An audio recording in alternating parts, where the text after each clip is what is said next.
అయితే 12 స్థానాలకు గాను 7 కూటమికి, 4 వైఎస్ఆర్సీపీకి, 1 కీన్ కంటెస్ట్ ఉన్నారు.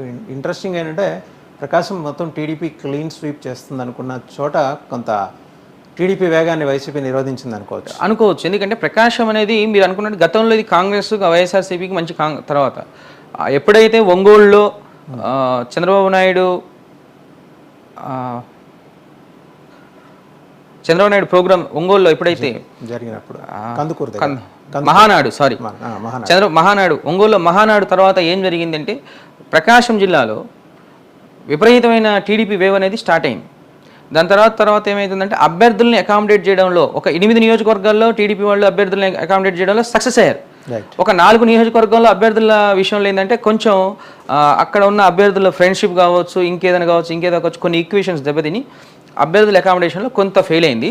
బట్ ప్రకాశంలో ఉన్న 12 నియోజకవర్గాల్లో 7-8 అయ్యే అవకాశం ఉంది. యాక్చువల్గా 4 నియోజకవర్గాల్లో ఏది మార్కాపురం కావచ్చు, చీరాల కావచ్చు, తర్వాత దర్శి కావచ్చు, గిద్దలూరు, ఈ నియోజకవర్గాల్లో మాత్రం వైఎస్ఆర్సీపీకి అవకాశాలు ఎక్కువ ఉన్నాయి. ఒంగోలు పార్లమెంట్ స్థానం ఈసారి కూటమి కొట్టేస్తుంది.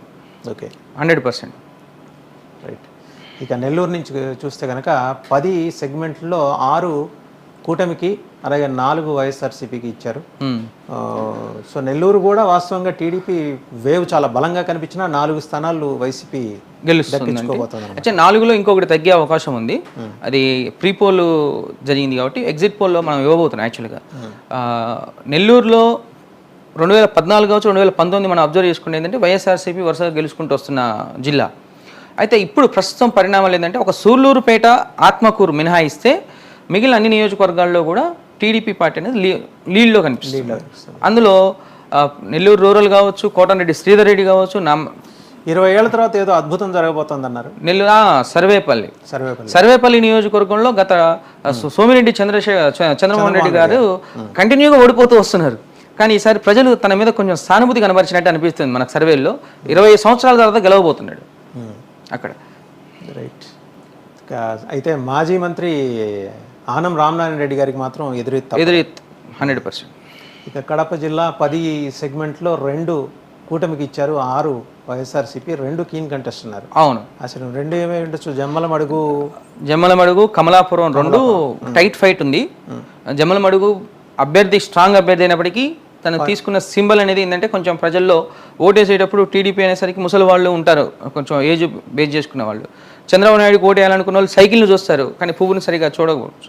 దానివల్ల ఏమైందంటే కొంచెం సింబల్ ప్రాబ్లం వల్ల కొంచెం ఓటు అనేది ఒక 2-3 వేలు క్రాస్ అయ్యే అవకాశం ఉంది అక్కడ.